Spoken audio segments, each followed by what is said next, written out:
अमावस्या तिथि जो कि हमारे पितरों को समर्पित है। अमावस्या तिथि पर हम अपने पितरों के निमित्त कई उपाय कर सकते हैं, दान पुण्य कर सकते हैं, जिससे हमारे ऊपर पितृदोष दूर होगा और हमें मनचाही संतान की प्राप्ति होगी।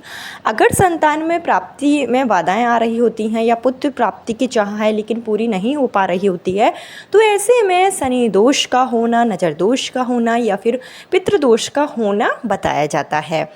अगर आप कई दिनों से परेशान हो चुके हैं, शादी को कई साल हो गए हैं और संतान प्राप्ति में बाधाएं आ रही हैं, तो ऐसे में आप अमावस्या तिथि पर अपने पितरों के निमित्त कुछ सरल से उपाय जरूर करें।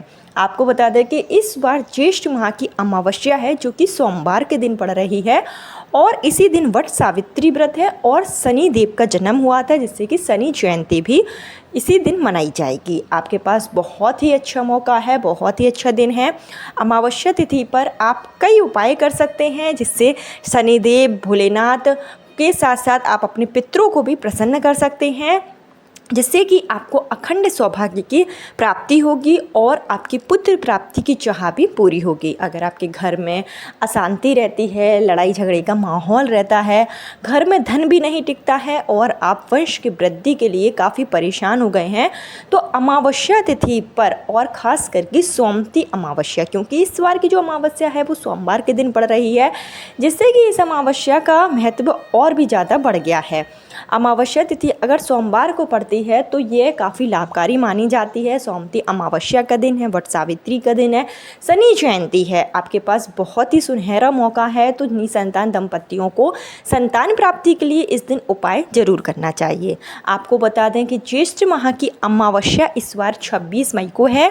कई लोगों में मतभेद है कि अमावस्या तिथि 26 को होगी कि 27 को होगी, तो आपको बता दें कि अमावस्या की जो तिथि होगी वो दोनों दिन मनाई जाएगी। अमावस्या तिथि की शुरुआत 26 तारीख को दोपहर में 12:01 पर होगी और अमावस्या तिथि की समाप्ति 27 तारीख को सुबह 8:11 पर होगी। ऐसे में जो अमावस्या तिथि होती है, जो आप अपने पितरों के निमित्त उपाय करेंगे, जो तर्पण करेंगे, वो दोपहर के समय किया जाता है, तो वो सब कार्य आपको 26 तारीख को करना है। आपको जो शिव भगवान की पूजन आराधना करनी है वो भी आपको 26 तारीख को करना है। और अगर आप वट सावित्री व्रत रखते हैं, आप बरगद के पेड़ की पूजा करते हैं, तो वो भी आप 26 तारीख को दोपहर 12 बजे के बाद करेंगे। इस दिन दोपहर के समय जो है पीपल के वृक्ष की पूजा नहीं की जाती है और अमावस्या तिथि पर पीपल के पेड़ की पूजा करना काफ़ी शुभ माना जाता है। तो आप शाम के समय पीपल के पेड़ की पूजा कर सकते हैं, पीपल के पेड़ के नीचे आप दीपक जला सकते हैं, नहीं तो 27 तारीख की सुबह भी आप पीपल के पेड़ की पूजा आराधना कर सकते हैं। शिव भगवान को आप जल चढ़ा सकते हैं। प्रदोष काल में शिव भगवान की पूजा की जाती है, तो आप शिव मंदिर में जाकर भी विधि विधान से उपाय कर सकते हैं। साथ ही साथ शनि भगवान का जो जन्म हुआ था वो अमावस्या के दिन रात्रि में हुआ था, तो 26 तारीख को ही शनि जयंती का पर्व भी मनाया जाएगा। तो शनि भगवान के निमित्त भी आपको उपाय जरूर करना है, जिससे कि अगर आपके ऊपर साढ़े साती है, ढैया है या शनि की कुदृष्टि है, जिसके कारण आपको संतान प्राप्ति में बाधाएं आ रही हैं, आपके घर में अशांति रहती है, आप जो भी कार्य करने जाते हैं उसमें सफलता नहीं मिलती है, तो ये सब उपाय आप कर सकते हैं। इन सब समस्याओं से आपको निजात मिलेगा। सोमती अमावस्या के दिन, वट सावित्री के दिन अगर आप व्रत रखते हैं, जो सुहागन महिलाएं हैं वो व्रत रखती हैं, तो वो भी इन उपायों को कर सकती हैं। और अगर आप व्रत नहीं रखते हैं तब भी आप इन उपायों को कर सकते हैं। इस वीडियो में मैं आपको बहुत ही साधारण से और हमारे शास्त्रों में बताए गए उपाय बताऊंगी। अगर आप इनको कर लेते हैं, विधि विधान से करते हैं, ईश्वर में आस्था के साथ करते हैं, तो आपकी सोनी गोद बहुत जल्दी भर जाएगी। चाहे साथी को कितने ही साल क्यों ना हो गए हों, किसी ने कोख बंधन कर रखा है, गर्भ संबंधी कोई परेशानी है, तो आपको ये सब उपाय जरूर करना चाहिए, क्योंकि इन सब उपायों से किसी भी तरीके का कोई साइड इफेक्ट नहीं होता है, बल्कि ईश्वर के प्रति आपकी आस्था ही बढ़ती है। तो आप ये सब उपाय कर सकते हैं। आपके अंदर की नकारात्मक ऊर्जा दूर होगी, सकारात्मक ऊर्जा आएगी, घर में सुख सौभाग्य की आपको प्राप्ति होगी। तो इन उपायों को आप 26 मई के दिन जरूर करें। किस तरीके से करेंगे और क्या चीज़ों की इनमें आपको आवश्यकता पड़ेगी, क्या नियम है आप अपनाएंगे, इनकी संपूर्ण जानकारी आपको इस वीडियो में दी जाएगी। लेकिन आगे वीडियो शुरू करने से पहले हमेशा की तरह आपसे मेरा निवेदन है कि अगर अभी तक आपने मेरा चैनल धर्म ज्ञान पथ को सब्सक्राइब नहीं किया है तो चैनल को सब्सक्राइब जरूर कर लीजिए। वीडियो पसंद आए तो लाइक कीजिए। कमेंट बॉक्स में हर हर महादेव, ओम नमः शिवाय जरूर लिखें, जिससे जिससे कि भोलेनाथ की कृपा से सोमवती अमावस्या के दिन किया गया उपाय आपका पूर्ण हो और आपको मनचाही संतान की प्राप्ति हो।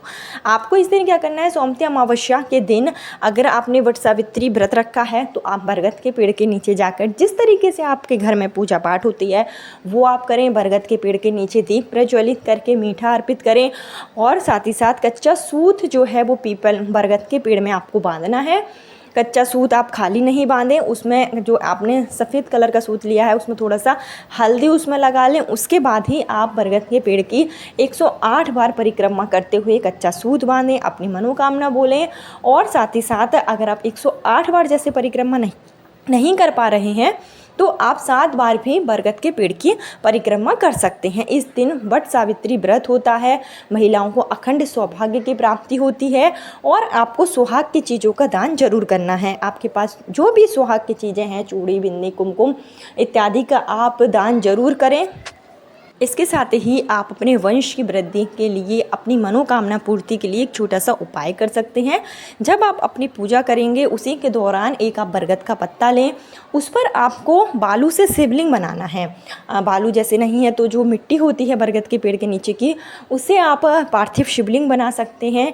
शिवलिंग जब भी आप बनाएं तो उसमें थोड़ा सा घी आप ज़रूर प्रयोग करें, घी नहीं है तो गाय का दूध प्रयोग करके शिवलिंग बना लें और उस शिवलिंग का विधि विधान से आप पूजन अर्चन करें।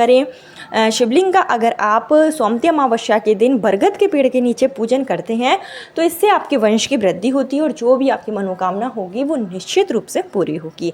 इसके साथ ही अपनी मनोकामना पूर्ति के लिए बरगद के पेड़ की जो टहनियाँ होती हैं उस पर आपको एक गांठ लगा देनी है। आप अपनी मनोकामना बोलें संतान प्राप्ति, पुत्र प्राप्ति के लिए, और एक गांठ बरगद के पेड़ में लगा दें आप। ऐसा करने से बहुत जल्दी आपको संतान की प्राप्ति होगी। बरगद का पेड़ जो कि पूजनीय वृक्ष माना जाता है और वट सावित्री का दिन है, सोमवती अमावस्या है, बरगद के पेड़ की पूजा जरूर करें। पीपल के पेड़ की भी आपको इस दिन पूजा करनी चाहिए। बरगद या पीपल के किसी भी एक वृक्ष की आप पूजा कर सकते हैं। आपके घर के आसपास पीपल का पेड़ है तो पीपल के पेड़ में आप जल जरूर चढ़ाएं। शाम के समय पीपल के पेड़ में एक दीपक प्रज्वलित करके 108 पीपल के पेड़ की परिक्रमा करें। पीपल के पेड़ में जब आप परिक्रमा करेंगे, पूजन करेंगे तो अपने पितरों का ध्यान करेंगे।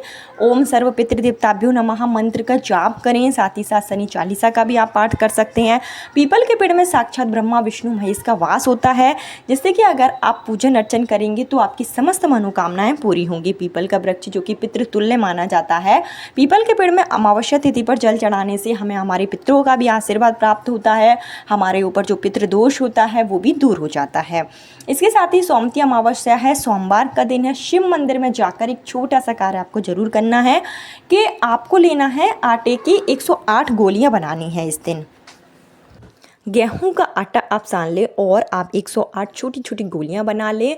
और इसके साथ ही आपको एक अपने घर का एक लोटे में जल लेना है और उसमें आपको डालना है 5 समी पत्र और 5 बेलपत्र और थोड़ी सी काली तिल डालकर, थोड़ा सा गाय का दूध डालकर, और दीपक अगर आप ले जाना चाहें तो दीपक भी आप लेकर जाएं, जो कि आप लंबी बाती का लेकर जाएंगे और गाय के घी का लेकर जाएंगे।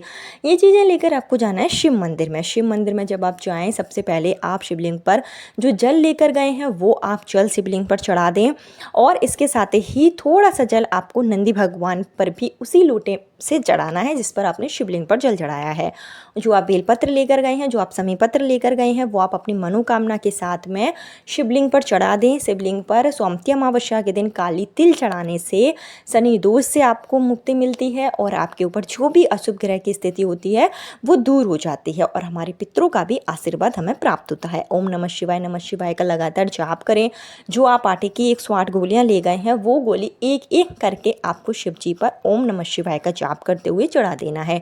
पुत्र प्राप्ति की, संतान प्राप्ति की कामना के साथ में पूजन अर्चन करें, मंत्रों का जाप करें, दीप प्रज्वलित करें। जब आपकी पूजा हो जाए तो ये जो 108 गोलियां आपने चढ़ाई हैं शिवलिंग पर वो आपको उठा लेनी है।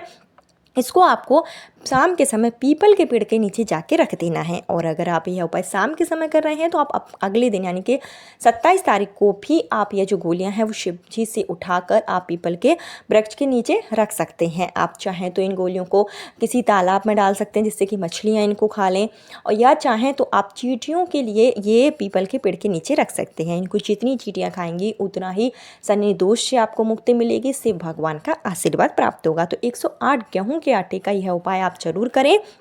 आपकी मनोकामना बहुत जल्दी पूरी होगी। साथ ही साथ इस दिन माता पार्वती को सुहाग की चीज़ें अर्पित करें, सिंदूर अर्पित करें और आप दान पुण्य जरूर करें। अपने पितरों के निमित्त भी आप दान पुण्य कर सकते हैं। सोमवती अमावस्या के दिन पीपल के पत्तों की माला बनाकर भी आप शिव जी पर पहनाएं। ऐसा करना भी बहुत ही लाभकारी माना जाता है। पीपल के पेड़ के नीचे आप शनि चालीसा का पाठ करें। शनि जयंती है, शनिदेव के मंदिर में जाकर एक छोटा सा उपाय आपको जरूर करना है कि आपको स्टील की कटोरी में सरसों का तेल लें और उस सरसों के तेल में अपना चेहरा देखें, यानी कि आपको अपनी परछाई दान करनी है। तो परछाई पहले आप देख लें, 1 रुपये का सिक्का लें और उसको आप उसी कटोरी में डालकर यह सरसों का तेल आप शनिदेव के मंदिर में जाकर शनिदेव पर चढ़ा दें। अगर आप महिलाएं हैं और आपके घर के आसपास शनिदेव की जो है महिलाएं पूजा नहीं करती हैं, तो आप वहाँ के जो पुजारी होंगे, जो सेवागण होंगे, वहाँ से आप शनिदेव को जो है तेल चढ़वा। और अगर आपके घर के आसपास शनिदेव का मंदिर नहीं है तो आपके पास अगर समी का पेड़ है तो आप समी के पेड़ में भी जाकर जो है शनिदेव के नाम से जल चढ़ा सकते हैं और दीपक प्रज्वलित करें। समी का पेड़ जो कि शिव भगवान और शनिदेव दोनों का ही प्रिय पेड़ है, तो समी के पेड़ के नीचे आप दीप प्रज्वलित जरूर करें। शनि जयंती का दिन है, सोमवती अमावस्या है, आपको आशीर्वाद जरूर प्राप्त होगा। ये उपाय आप जरूर कर लें। और शनि जयंती के दिन आपको सरसों के तेल का दान भी करना है। सरसों के तेल का दान करने से भी आपको शनि दोष से जो मुक्ति मिलेगी और साथ ही साथ आपकी मनोकामना भी पूरी होगी। आप इस दिन गाय को कुछ ना कुछ जरूर खिलाएं, कौवे को खिलाएं और कुत्ते को खिलाएं। ये सब तो ये छोटे छोटे उपाय करने से हमें पितृदोष से मुक्ति मिलेगी, हमारे जीवन में चल रही समस्याएं दूर होंगी और हमारे वंश की वृद्धि होगी। क्योंकि अमावस्या तिथि जो होती है वो बहुत ही शक्तिशाली तिथि मानी जाती है। अमावस्या तिथि पर किया गया दान पुण्य और सोमवती अमावस्या के दिन किया गया दान पुण्य से आपको 100% फल की प्राप्ति होती है और अच्छे फल की प्राप्ति होती है। तो ये छोटे छोटे कार्य जरूर करें। वट सावित्री का व्रत कर रहे हैं तो व्रत जरूर रखें, और व्रत नहीं कर रहे हैं तो आप सिर्फ उपाय ही कर सकते हैं। इसके साथ ही कोख बंधन तोड़ने के लिए एक छोटा सा उपाय मैं आपको बताती हूँ, जो कि आपको सोमवती अमावस्या के दिन करना है, शनि जयंती के दिन करना है। आपको क्या करना है, एक गुड़ की आप वेली लें और उस गुड़ की वेली के साथ में 1 रुपये का सिक्का आपको लेना है। और जो भी महिलाएं हैं जिनका कोख बंधन हो रखा है, आपको ऐसा लगता है कि आपका कोख बंधन है, कोख बंधन आप किस तरीके से पहचानेंगे, इस पे मैंने अलग से वीडियो बनाई है, वो आप देख सकते हैं। और इसके साथ ही थोड़ी सी मैं आपको जानकारी दे दूं कि अगर आपको रात्रि में बुरे सपने आते हैं या आपको जो है आपने डॉक्टर को दिखाया है और शरीर में ऐसी कोई परेशानी नहीं है जिससे कि आप गर्भधारण ना कर पाएँ, फिर भी आपको संतान प्राप्ति में बाधाएँ आ रही हैं, तो हो सकता है किसी ने आपके ऊपर कोख बंधन कर रखा हो, या नज़र दोष हो या पितृदोष हो। उन सब के निवारण के लिए आप गुड़ की वेली लें, 1 रुपये का सिक्का लें और आपको अपने सर के ऊपर से 7 बार एंटी क्लॉकवाइज डायरेक्शन में घुमाना है। घुमाने के बाद में यह ले जाकर आपको बरगद के पेड़ के नीचे या फिर पीपल के पेड़ के नीचे चुपके से दबा देना है। ऐसा करने से आपका कोख बंधन दूर होगा, किसी ने आप पर कुछ किया धरा है तो वो भी दूर हो जाएगा। तो छोटा सा उपाय है, इसको आप जरूर कर लें और साथ ही साथ जो मैंने अन्य उपाय बताए हैं उनको आपको जरूर करना है। ऐसा करने से मनचाही संतान की प्राप्ति अतिशीघ्र होगी। कल फिर मिलती हूँ नए वीडियो नए उपाय के साथ। जब तक के लिए हर हर महादेव, ओम नमः शिवाय।